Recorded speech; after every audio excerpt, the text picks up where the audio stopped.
What's smack-a-crack-a-lack in Port Clinton Middle School, and welcome to the first episode of the 2019 season of the Port Clinton Middle School Video Magazine TV show. I'm one of your hosts, Bryce James. And I'm Taylor Eberly. Thanks for joining us. Another school year has gotten off to a tremendous start, and we're going to give you the highlights. So let's start today with the show with Ryan Mortis, a very talented student. Reporter Landon Whitty caught up with him earlier this week. Let's take a look. Okay, my name is Landon Whitty, and today with me is Ryan Mortis, and he is musically talented, and we're going to be interviewing him about that today. So Ryan, first question, what are all the instruments that you play, and how many instruments do you play? So I play piano, percussion, bass guitar, and then violin. I used to at my old school, and not anymore. Okay. Well, so what would you say out of all those 5 instruments is your favorite instrument? Probably piano, because it goes over basically everything. Like with percussion also, yeah. So would you say it's your favorite because it's you're best at it, or like is it most fun, or? I mean, I'm not the best at it. I'm probably the best at percussion in my opinion. But no, it's just my favorite, just the way, because you can basically make any sound with it. Like the marimba and percussion, it's just, you can do anything with it. Okay. How do you manage all your time with your lessons? So with the lessons and stuff, it's more of just like Wednesdays I have piano, and then Mondays is bass guitar. So I mean, a lot of it I just don't have to do lessons for anymore, just because I mean, most of them I haven't played that much anymore. Like violin I don't play that much anymore because that was at my old school. So yeah. Okay, that's the end of it. Now, thank you Ryan for joining me today. Now back to you in the studio. Our next story features a topic that's becoming more and more popular all the time, podcasting. Our video production class has its very own podcast, the We Are PC podcast. Jonathan Kreisler is here to tell us more. Hello, I'm Jonathan Kreisler, and today we're talking about podcasting. We have been talking a lot about podcasting in video production class. Podcasting is people talking about different topics and discussing them. Some podcasts are about people giving information. Some other ones can be about people discussing different topics. People can talk about random topics and tell people information. Podcasts can be just about any topic of the podcaster's choice. We have been learning about podcasting in video production class. We have made our own podcast in this class too. We have made podcasts about school rules, value of money, and lying. Thank you. Now you know a little more about podcasting.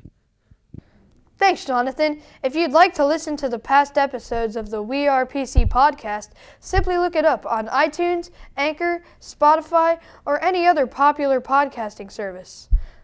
Well, Thanksgiving is quickly approaching, and we wondered what students were most thankful for, so I decided to find out. Here's what I learned.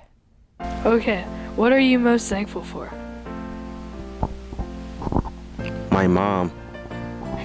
Good answer. I'm most thankful for my friends who help me through things and are there for me when I need them. I'm most thankful for my teachers and what they do for me. A roof over my head. My older brother. Good answer. Food. My family. My dogs. My family and my pets. My house and my family. My family and my friends. Well, it sure sounds like we have a lot to be thankful for. I hope everybody enjoys their Thanksgiving. You know, it's nice to hear about what our students are actually thankful for.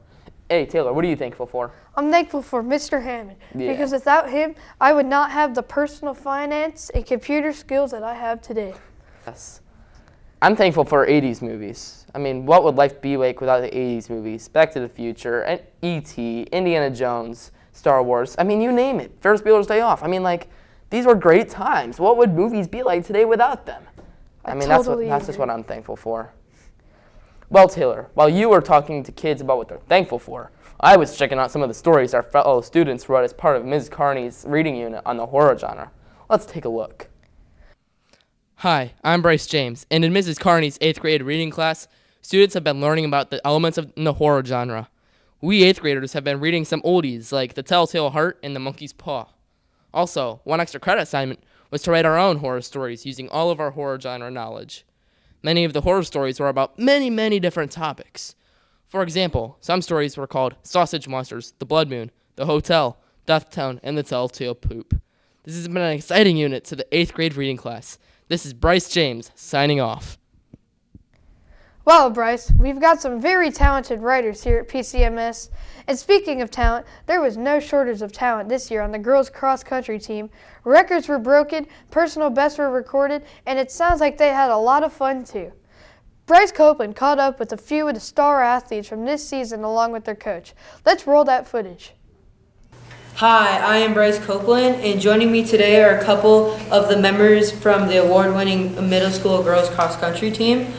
Joining me today are Madison Weekman, Arlie Dackerman, and their coach, Miss File. We're going to talk about their exponential season they had. Welcome, everyone. Miss File, how have you prepared for this season since you are their new coach? Well, it was kind of a nice transition. Coach Weekman, she was the former middle school coach. She was really helpful and kind of gave me a lot of guidance, and Coach Benner was very helpful as well. And I definitely wanted to make sure I was in shape before the season because these girls and boys are fast. Yeah. So Arlie, a lot of people haven't been really to a cross-country meet unless you are on the team or you just go to the events. Can you explain to me how the events go?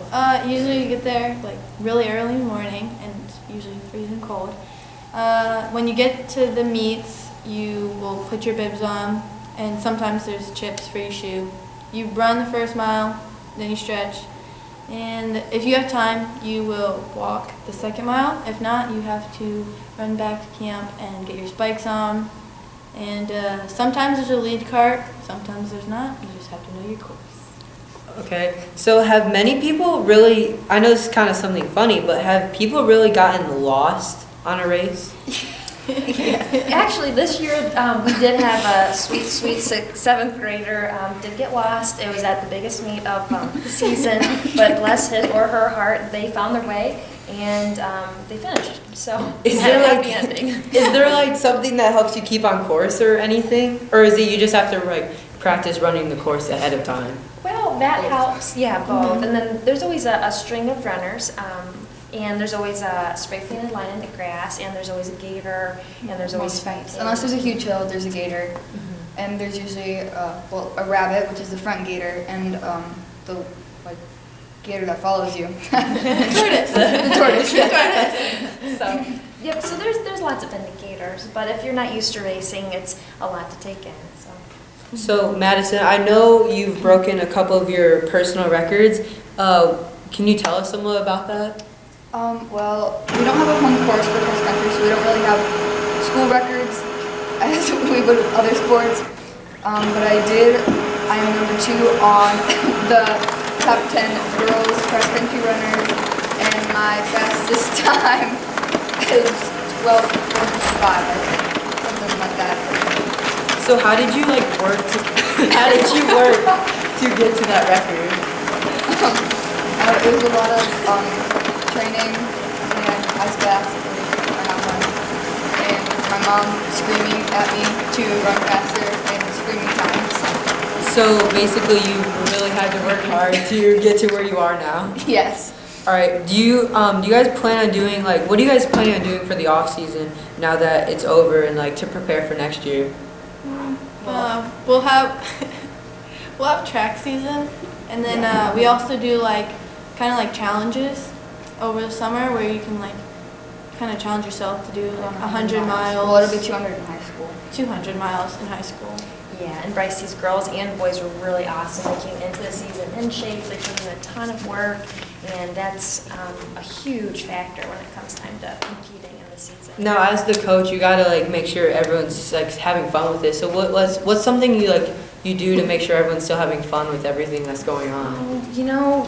We have game day every Friday, so we make sure that they're definitely getting a workout, which these kids like to run anyways. And then we do game day. We just have a good time. Lots of chocolate milk, lots of ice cream sandwiches, popsicles. I'm trying to think. We just water make it fun. workouts. Water workouts. We get to swim. Yeah. Olivia. That's pretty fun. Mainly me getting beat up by Olivia. Well, yeah. Well, you can't disagree. Well, thanks for taking the time out of your day to tell me about your cross-country season, and best of luck to you guys in your upcoming events. Sounds good. Thank you, Bryce. Thank you. Congratulations to both of our cross-country teams on successful seasons. It's time now for a story about a fairly new event here at PCMS that's aimed to introduce students to a variety of career options. It's called the Career Cafe, and reporters Maya Reeves and Brandon Dunphy are here to tell us more. Have you ever been involved with a group that is entertaining and also teaches you about real-life skills? Many students don't know what they want to be by their freshman year. With this many kids not knowing what to do with their lives, we needed to do something about it. And Port Clinton solved that problem with the Career Cafe.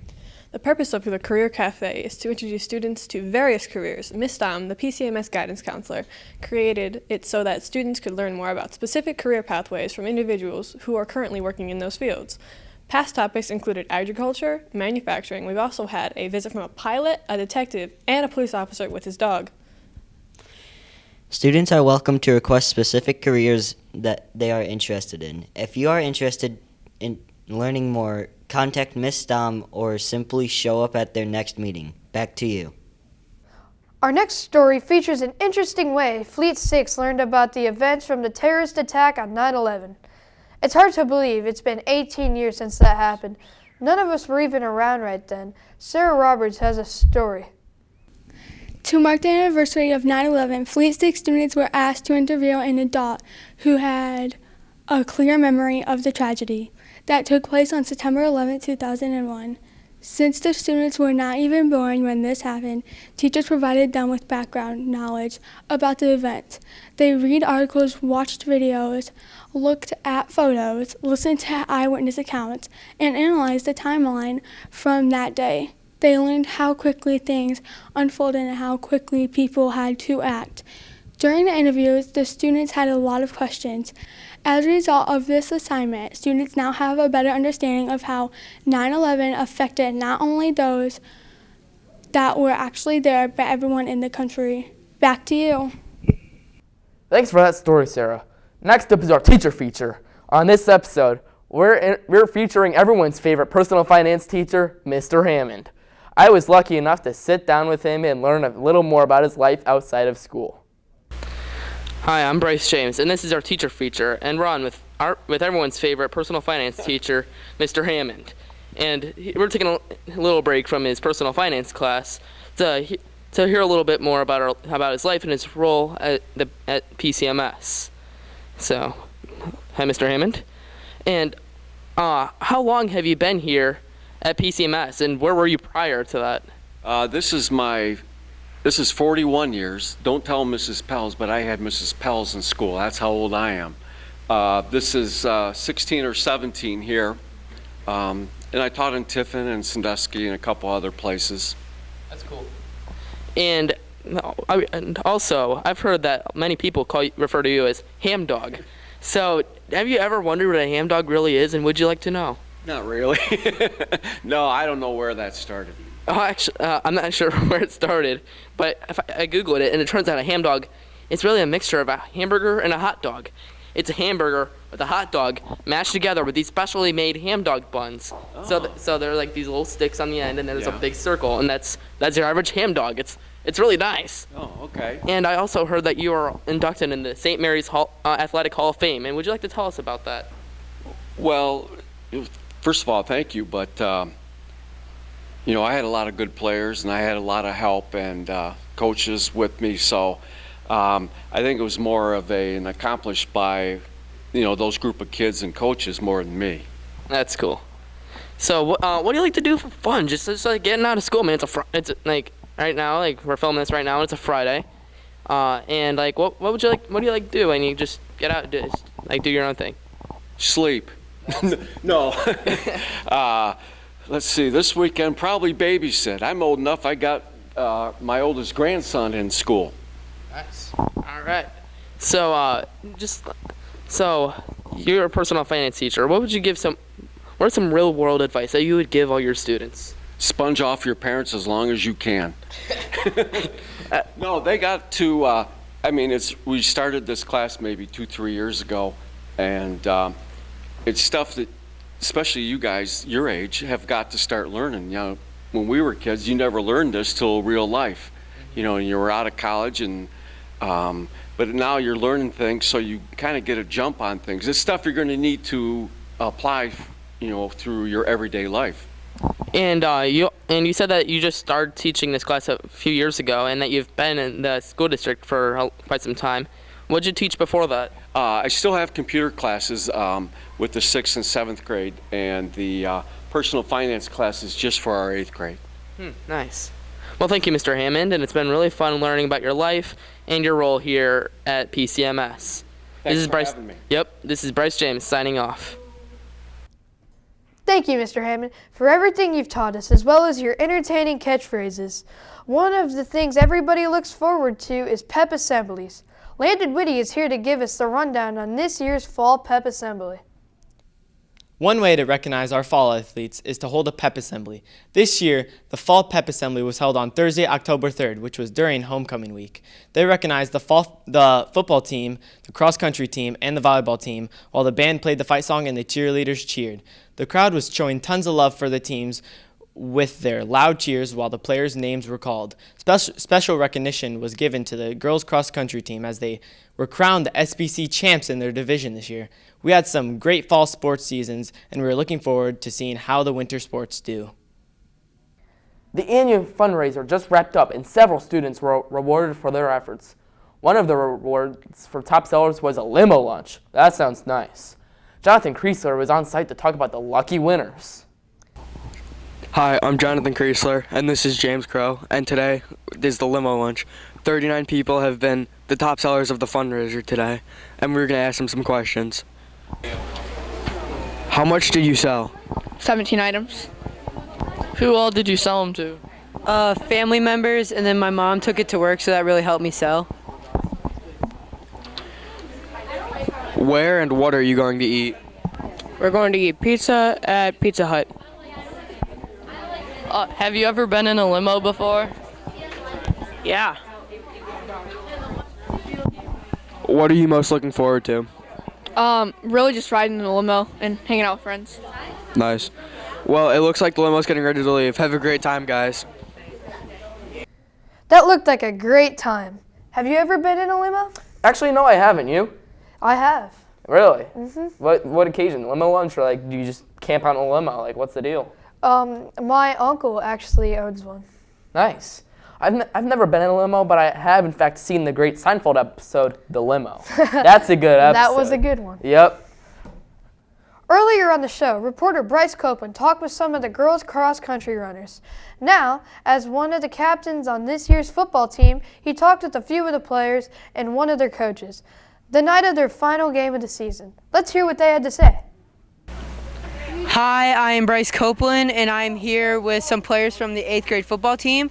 With me, I have the 3 captains, including me, and I have Dagan Myers, Dakari Lanier, and Coach Ruth. And I just want to talk about how our season's been going lately. So, Coach Ruth, how has our season been going really for us this year? Well, as you guys obviously know, we started off with a big win against Fostoria. We were down, 12-0, I believe. Bryce came back. Then the schedule got tough. We played Sandusky, Clyde, Oak Harbor, and we kind of took a step back. But the last 2, we've actually had real nice wins. We beat Vermilion. And last week was probably my favorite game of the season. Again, another game we were down, able to come back, and our defense actually sealed the victory for us with a goal line stand, and that was really cool. We had a good crowd on the road, too, and so we're 3-4, and if we can win tonight, we could finish the season 500, and that would be a big improvement from last year for these guys, and that's our goal. So thank you, Bryce. Mm-hmm. So Dagan, I know you're new to the team, right? Yeah, I came from Florida, and well, so how do you kind of feel about, since you're from Florida, how do you feel about playing for the Portland Redskins and being kind of new to the team? I really love it here. Everybody's a family here. You kind of get to know everybody pretty quick, and just a lot of good people here. Thank you. So Dakaria, how do you? I know you played with us when we were in Pee Wee Braves. How do you think we've changed as a team, or as a family almost, since we've played in the Braves era? I feel like we all came together as a family. Like, we used to, like, there's no non-connection. Everybody on the team's family. We're all friends. We don't fight. We grew up. We're stronger now. Yeah. And are you planning on playing next year with us? No. You're not? Okay. So since you're not planning on playing, who do you think's gonna step up for you, or like who do you think's gonna like help us be like one of the playmakers? I think the person who's gonna step up and be in my spot is someone who's determined to play football and not scared to play. A disciplined player, someone who doesn't lose their mind when they make a mistake and take L's as a chance to get better. I feel like hopefully we can get someone like that. So, Coach, what are some like I know you talked about the season, but like what are some of the highlights or like best moments of our team and season? Well, you were kind of mentioning how we came together as a team, and I think that's a big part of my highlight as a coach is, we were bickering a lot and a little bit of fighting and stuff as we got together. Not fighting, but, not coming together as a team. And over the last few weeks, I've seen you guys really gel as a team. That's been one of my favorite aspects. And then just the maturity of you guys as individuals, okay? I've taught you guys in 7th grade and coached some of you in other sports. And to see the maturity, as you guys grow into young men and young women, that's been awesome for me. We're really going to miss her playing next year. And some of the other captains that I'll miss coaching.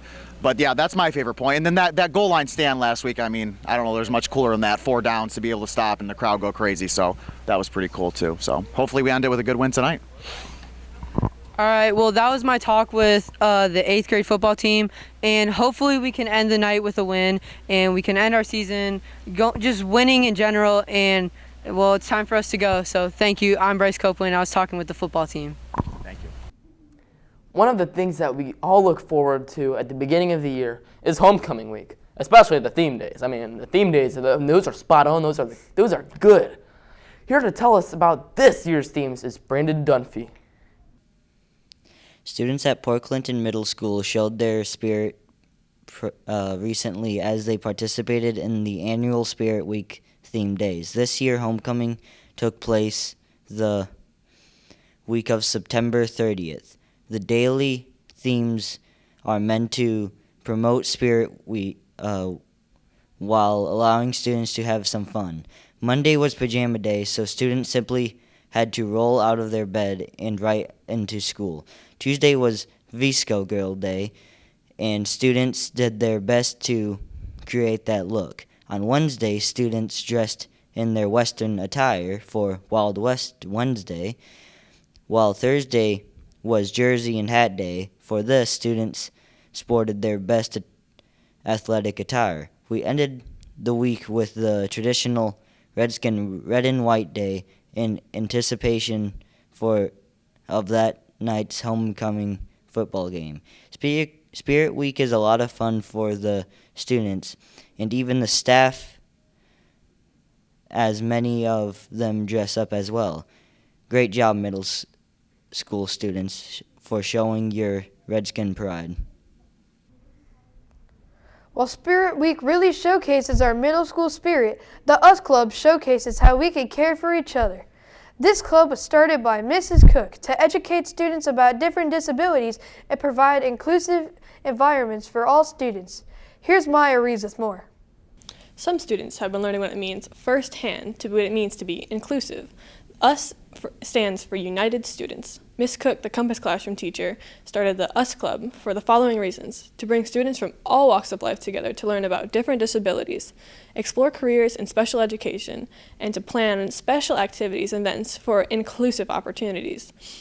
The US Club has a full schedule of speakers, including physical therapists, classroom supervisors, speech therapists, adaptive phys ed instructors, occupational therapists, and nurses. Every month they get together for a breakfast to learn about these special careers. So far, they've had muffins in the morning and breakfast with buddies. Even more to come each month. In short, the US Club is a great opportunity for students to interact with other students, to learn from each other, and celebrate our differences. Thank you, Ms. Cook, for this very creative way for bringing kids together. Thank you, Mrs. Cook, for creating the US Club and providing inclusive opportunities for all students. So, Taylor, I heard that we have some new additions to the PCMS family.